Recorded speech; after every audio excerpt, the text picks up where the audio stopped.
Nos quisieron calladas, ahora gritamos más fuerte. Bienvenida a Condigna Rabia, un espacio donde transformamos el dolor en resistencia, la indignación en acción y la rabia en dignidad. Soy Fabiola Naya, psicóloga, feminista. Aquí hablamos de historias reales, reflexiones incómodas, verdades necesarias sobre la violencia de género y la búsqueda de justicia. Condigna Rabia, historias de mujeres que resisten. Hola, ¿qué tal? Y bienvenida a un nuevo episodio. Condigna Rabia, historias de mujeres que resisten. De nuevo, hoy, sentada aquí conmigo, no hay nadie físicamente, pero sí en sus letras. Hoy tenemos la historia de Ligia. Recuerden que los nombres de los personajes involucrados en estas historias han sido cambiados para proteger la identidad de las víctimas. Gracias, Ligia, por compartirnos esta valiosa y dolorosa historia.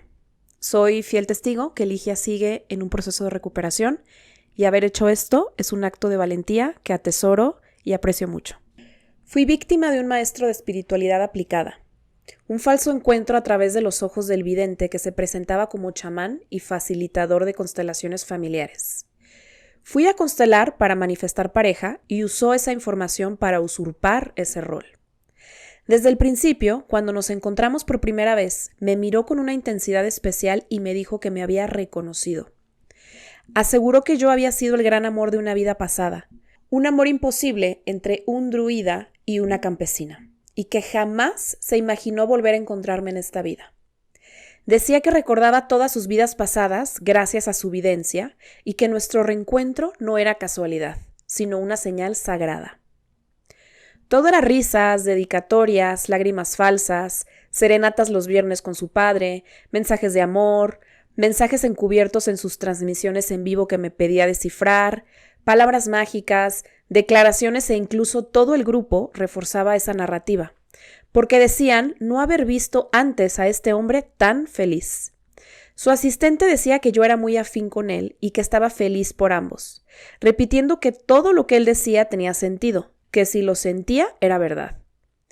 Estar rodeada de personas que lo admiraban como una autoridad absoluta me hizo dudar de mí misma y confiar en su discurso. Yo le dije desde el inicio que yo buscaba con mi constelación familiar una pareja real, alguien emocional disponible. Me respondió con lágrimas en los ojos que no me preocupara, que él iba a estarlo y muy pronto. Pero también me advirtió que no podíamos separarnos, porque no nos quedaba mucho tiempo. Según él, durante su iniciación chamánica, le fue revelada la fecha de su muerte. Afirmaba que le quedaba muy poca vida y que por eso nuestra unión era urgente y necesaria. Esa sensación de inmediatez me atrapó. Me hizo creer que si no me entregaba, iba a perder el amor más importante de mi existencia. Así me enamoré de la máscara que se creó para mí. Viajamos juntos muchas veces. Como nunca muestra a su esposa en redes sociales, los seguidores que lo reconocían y me veían con él asumían que yo era su pareja. Ahora entiendo que esa es parte de su estrategia. Al ocultar a su esposa públicamente, así puede viajar y mantener varias relaciones a la vez, todas en silencio, supuestamente para no causar daño a nadie. Decía que no podía separarse todavía porque su esposa sufría de una enfermedad crónica, que atravesaba una depresión severa y que además no tenía familia. Me aseguraba que estaba sola en el mundo y que él no podía dejarla así. Esa historia me generaba culpa. Yo no quería ocupar el lugar de la otra, pero él me decía que no lo era, que era su verdadero amor, su alma gemela y que simplemente necesitaba tiempo. Su esposa es su fuente de dinero principal. Vive en casa de ella en un barrio importante de México. Sus víctimas suelen ser mujeres solas, con recursos limitados y con un alto nivel de sensibilidad emocional. Madres, inmigrantes, madres separadas, presas perfectas, abiertas al amor, espiritualmente curiosas, dispuestas a entregarnos con el corazón. En mi caso, yo llegué al grupo en un momento hermoso de mi vida. No estaba rota ni en crisis. Estaba abierta al amor de forma limpia, sin fantasmas. Pero al contarle mi historia, él fue tomando nota mental de todo lo que podía utilizar para después manipularme. Durante los viajes, empezó a introducir rituales con sustancias psicotrópicas, diciendo que era parte de un trabajo psicomágico de sanación profunda. Decía que así podríamos acceder a heridas ocultas de las memorias de mi alma y liberar bloqueos sexuales y energéticos. Antes de consumirla, hacíamos una rueda de medicina, donde invocábamos la protección de seres de luz. Yo confié. A los pocos minutos empezaban las alucinaciones, colores internos, patrones visuales, voces, pero después no recordaba el momento en el que me dormía, ni cómo llegaba a la habitación. Al día siguiente me sentía agotada, emocionalmente desorientada. Él me decía que en mi caso era normal, que me costaba alcanzar el placer porque había algo que yo aún no había sanado. Esa fue una narrativa constante, que mis bloqueos eran culpa mía, que él veía todo mi potencial, pero yo era la que me resistía. En la intimidad, bautizó mis genitales como dulce loto. Con el tiempo, cuando empecé a presentar molestias ginecológicas, dijo que era mi cuerpo el que inconscientemente lo rechazaba a él, que yo estaba bloqueando nuestra conexión. Nunca hubo espacio para diálogo real. Si yo planteaba un límite o expresaba incomodidad, él se ofendía. Me decía que lo estaba maltratando, que no confiaba en su amor. Me hacía sentir culpable por tener dudas. Llegó a decir que no podía dormir por mi energía, que mis pensamientos tristes lo afectaban físicamente, que yo tenía demasiada energía masculina, demasiada independencia, y que por eso me costaba sostener una relación de pareja. Incluso me hacía escribir planas con afirmaciones. Desarrollé tendinitis por repetir frases 1000 veces a mano, como una niña castigada. Intentaba no pensar en negativo por temor a que él lo notara. Fue un desgaste mental inmenso. Con el tiempo, el amor dulce y tierno se fue difuminando y me proponía prácticas sexuales que claramente cruzaban mis límites, pero las disfrazaba como ejercicios espirituales de liberación. Incluso llegó a plantearme que él podía ver que yo también podía disfrutar con otra mujer, que no era necesario hacer un trío si yo no quería, pero que sería hermoso para nuestra relación si yo lo vivía. Me negué, pero ya la situación era incómoda. También me comparaba con otras mujeres del grupo que ya habían tenido algo con él. Me hacía sentir pequeña. Me contaba que había ayudado a una alumna enferma con un ritual de energía sexual durante un viaje a Cuba. Según él, eso le había hecho vivir más tiempo. Todo lo envolvía con palabras místicas, pero en el fondo era chantaje emocional.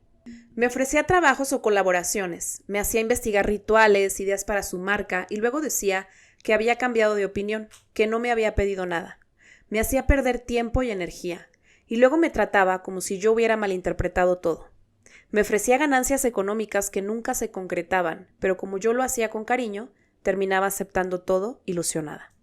Su círculo lo sabe todo y le ayuda a ocultarlo de su mujer. Su entorno era amable, sonrientes, encantadoras. Pero en realidad estaban ahí para vigilarme. Sabían exactamente qué decía, qué pensaba y cada cosa llegaba a él rápidamente.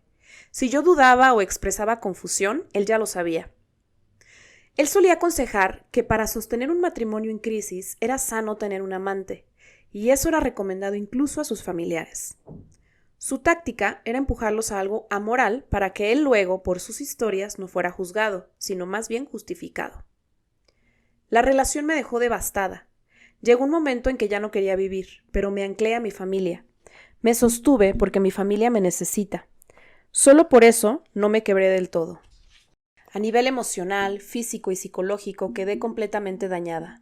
Desarrollé estrés postraumático complejo, depresión, dolores articulares, bruxismo severo al punto de romper las férulas de descarga y una desconexión profunda de mi cuerpo. Me costaba dormir, comer, hablar y trabajar. Me costaba simplemente existir. Comencé terapia especializada en trauma con un psicólogo con enfoque real en abuso y manipulación, y eso me empezó a dar perspectiva. Pero lo más difícil fue la revictimización del grupo. Al salir, escuché cosas como tú lo permitiste, es parte de tu evolución, ya estabas grandecita, pasa página. Lo espiritualizaron todo, incluso mi dolor. Los más cercanos a él, los que sí sabían lo que pasaba, lo encubrieron. Porque proteger al maestro es más importante que cuidar a las víctimas. Yo llegué a sus manos bien, con fuerza, con esperanza, y salí hecha pedazos. Nada de lo que viví fue amor espiritual, ni conexión sagrada, ni misión de otras vidas. Fue manipulación, fue abuso emocional, psicológico, espiritual y sexual, cubierto con palabras bonitas, ceremonias, canciones y promesas vacías. Por eso lo cuento, porque él tiene acceso a muchas mujeres en sus cursos y retiros. Sé que muchas mujeres siguen atrapadas en dinámicas similares, sin poder ponerle nombre, sin saber lo que les pasó, porque el final fue espiritualizado como un destino, como un falso encuentro más adelante, y porque el silencio solo protege al abusador. Fue devastador que todo lo que parecía amor fue falso. Ese luto es duro porque sientes vergüenza y una inmensa soledad. Y más viniendo de un maestro espiritual. Todo es más perverso de lo que te cuento aquí, pero tengo la esperanza de que alguien pueda reconocerse en mi testimonio. El testimonio que acabamos de escuchar es pues prácticamente de manual de un psicópata. Quiero comenzar diciéndoles que este tipo de psicópatas, los llamados espirituales, los gurús de vida, los gurús de la espiritualidad, los que hacen ceremonias, los que te dicen cuál es tu camino, los que te hablan de vidas pasadas, las constelaciones familiares suelen estar ahí muy involucradas. Y yo lo he dicho y lo digo siempre en mis redes sociales, aunque se me echen encima las consteladoras y me digan que no es una secta, esto es una secta y aquí tenemos un claro ejemplo. Este abuso sectario del testimonio de la compañera tiene varios elementos. El primero, siempre hay un gurú, siempre hay un maestro. Esto no es normal. Cuando tú entras en un grupo buscando espiritualidad, buscando camino, buscando guía, no es normal que haya un solo guía o un maestro espiritual. Desde ahí ya puedes ver que la estructura es sectaria. Pero los gurús no actúan solos. O sea, y aquí vemos, lo dijo desde el inicio, todo su entorno encubría los abusos que hacía. Porque la compañera no fue la primera víctima. Había otras víctimas, estaba la chica de Cuba, que le ayudó a liberarse sexualmente. Y el primer elemento que vemos aquí, donde estuvo el enganche, es que la compañera llegó manifestando tal cual, o sea, ella dijo, quiero una pareja. Y entonces él encontró esa necesidad en ella para engancharla. Recuerden que los psicópatas hacen un traje a tu medida sobre todo tomando en cuenta tus necesidades. Si en ese momento ellos ven que tú lo que más anhelas es una pareja, entonces se van a convertir en la pareja que tú quieres, no en la pareja que ellos realmente son. Por eso es que todo es una máscara. Otra cosa que logran estos psicópatas espirituales es convencerte de que lo que estás haciendo, aunque tú con todo tu criterio sepas que no es lo que quieres hacer, es decir, involucrarte con un señor que ya tiene una esposa, logran convencerte con muchísimos argumentos, en este caso espirituales, de tu misión de vida y de que es necesario tener un amante para sostener un matrimonio. También él jugó con algo muy perverso, dijo que la esposa tenía una enfermedad terminal y pues que claro, no le iba a poder dejar en esa condición. Esto es muy común de los psicópatas, suelen infantilizar, suelen minimizar o incluso suelen crearles enfermedades a las parejas actuales para que tú te creas que no las dejan, no porque estén jugando contigo, sino porque pues son tan buenos como las van a dejar en esa situación tan vulnerable. A veces utilizan a los hijos, pero cuando ya enferman a la esposa, estamos hablando de un grado de perversión muy fuerte. Entonces, él también utilizó esa carta para que ella se enganchara. Entonces, imagínense, ¿no? El maestro, el gurú, que tiene a su esposa muy enferma y que por eso pues no la deja, pero al mismo tiempo me dice que me conoce de otras vidas. Esto también es importante. Y yo sé que a veces uno dice, ay, bueno, pues ¿dónde está el criterio? ¿No? O sea, ¿por qué te vas a creer esas babosadas?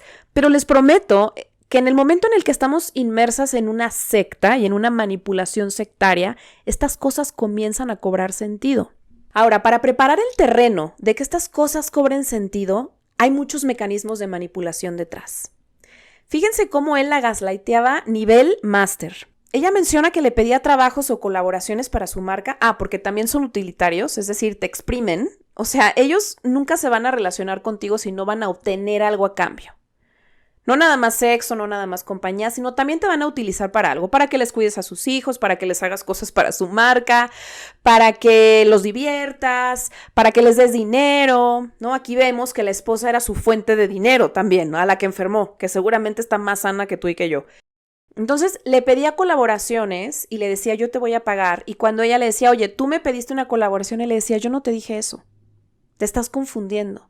Fíjense el nivel de gaslighting, de hacerte creer que lo que tú escuchaste y lo que explícitamente te pidió no sucedió así. El gaslighting con el tiempo va modificando tu autoconcepto y tu autocrítica al punto en el que empiezas a dudar si te estás volviendo loca o si lo que escuchaste fue real o si te está fallando la memoria.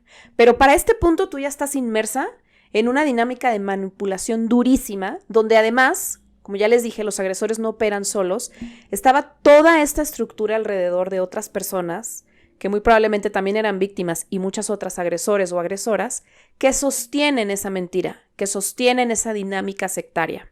Hay otro elemento muy particular de los psicópatas y es la triangulación. Ella menciona que le hablaba de otras mujeres, es decir, le provocaba celos, la comparaba con otras mujeres. Cuando tú estás enganchada en una relación de este tipo, sientes que esa persona es, o sea, iba a decir Jesucristo encarnado en la tierra, pero ni creyente soy, pero bueno, para que puedan entender el concepto, ¿sí? O sea, sientes que te llevaste el premio mayor. Entonces, cuando te dicen que hay otras mujeres por ahí o te comparan con otras mujeres, tú lo que vas a hacer es intentar convencerle que tú eres la buena, que por favor te mire todas tus capacidades. Y en esa sumisión, porque ya explicamos todo lo del gaslighting, ya explicamos cómo estas estructuras de violencia se sostienen con otras personas, con otros elementos, ya en esa situación tú estás completamente sometida, pero además buscando su aprobación constante. Y aquí viene lo macabro y lo más perverso, que es pasar de dinámicas sumamente amorosas, al inicio el bombardeo del amor, serenatas con su padre, decirle que nos habíamos encontrado en otra vida, es que quiero hacer una vida contigo, es que no puedo creer que te volví a encontrar en esta vida, mi campesina, pero es que además se me fue revelada la fecha de mi muerte y córrele que tenemos prisa, porque no vaya a ser que me vaya a ir para el otro lado, y entonces en esta vida que volvimos a coincidir se nos va a ir esta maravillosa oportunidad de experimentar nuestro amor. Entonces, eso es muy perverso, porque esta chica, ¿no? O sea, ya cuando tú caes en un espacio de constelaciones familiares es porque estás buscando respuestas. Ella explícitamente dice, yo no estaba rota, yo estaba bien. Y claro, se lo vamos a creer, no tenemos por qué poner en duda esta afirmación. Sin embargo, ella expresaba querer tener una pareja, ¿no? Manifestar una pareja, lo cual, como les dije al inicio, la pone en una posición de vulnerabilidad ante un supuesto gurú. Entonces, tomar esa necesidad y enaltecerla, se hace cuenta como que si tú te rompiste una pierna, pues hace cuenta que agarro tu pierna, la curo, te llevo con el mejor cirujano, te doy la mejor rehabilitación, te ayudo a caminar pasito a pasito y cuando ya estás caminando te doy unas muletas y luego empiezas a caminar, pero ¿qué crees? Cuando das un primer paso, ¡pum!, te dan un trancazo en la espinilla y entonces te vuelves a quedar varada en el suelo y cuando estás en el suelo y le dices ¿por qué me pegaste? Te dice yo no te pegué, tú te caíste. O sea, eso es el abuso psicopático, un refuerzo intermitente aunado a un gaslighting, una confusión tan fuerte, y esto es precisamente lo que este gurú espiritual, este psicópata espiritual hizo con ella. Es yo no te dije eso, yo no te prometí eso, pero somos el uno para el otro, pero además te abuso sexualmente. Esta parte es muy, muy perversa, donde él usa psicotrópicos para hacerla, pues, que su conciencia se alterara, o que perdiera la conciencia y entonces él poder abusar de ella, porque tener relaciones sexuales con una persona que tiene la conciencia alterada se llama violación. No importa si lo hace tu novio, tu esposo, el psicópata espiritual, tu vecino o quien sea. Eso se llama violación. Se preguntarán cómo llegamos a sentirnos rotas, cómo llegamos a sentir que la energía nos falta, cómo todo lo que somos, toda esa luz que podemos irradiar cuando estamos contentas se apaga al lado de estas personas, y es que literalmente son vampiros. O sea, te succionan todo lo bueno que puede haber en ti sin que tú te des cuenta, creyendo que tienes al lado a la mejor persona. Pero siempre les digo, compañeras, el cuerpo no miente. Cuando tú estás cerca de alguien y siempre estás ansiosa y estás cansada y no duermes, esta es otra cosa de los psicópatas, hacen todo lo posible para que no duermas. O, fíjense él, todavía mucho más perverso, es que tu energía a mí no me deja dormir. Para que entonces tú, hasta dormida, te sientas culpable de lo bajo que estás vibrando. No olvidemos que este señor no solamente era visto como eso, Jesucristo encarnado, sino sigue siendo visto así. Cuando esta compañera me compartió su testimonio y fui a ver quién era este psicópata, se los juro que yo no lo podía creer.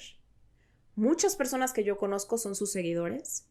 Este señor vende cursos. Este señor sigue captando a mujeres de todas las edades, sigue destrozándoles la vida. Esta víctima, esta compañera que nos compartió su testimonio, intentó alertar a otras víctimas y lo único que recibió fue bloqueos en su cuenta. Esto es normal también, porque estas personas, estos seres, se encargan de que tú quedes como la loca, desquiciada. Es que se quedó traumada, es que mírala, es que, claro, no pudo seguir con su camino de vida. Porque el maltrato psicopático casi siempre es a puerta cerrada y quien no lo ha atravesado no lo va a entender. Quiero cerrar este episodio diciéndole a la compañera que yo la entiendo, yo le creo, yo la valido. El abuso psicopático, pues, prácticamente te rompe todas las estructuras de tu ser, incluyendo el alma. Es muy difícil sobreponerse al trauma por traición de darse cuenta que esa persona que tú veías con tanta admiración, en este caso, sobre todo con los gurús espirituales, que son de los más perversos y los más peligrosos, es todavía más fuerte. Porque no solamente vas a sufrir la traición de que el ídolo se te cayó, sino de darte cuenta que esa persona nunca te quiso y que siempre tomó tus partes vulnerables y que siempre hubo un plan detrás de eso para tomarlas, para destruirlas y para hacerte sufrir. Porque ellos viven de eso. Ese es su combustible, el sufrimiento ajeno. Por muy doloroso que esto sea, existen estos seres y aquí tenemos un claro ejemplo.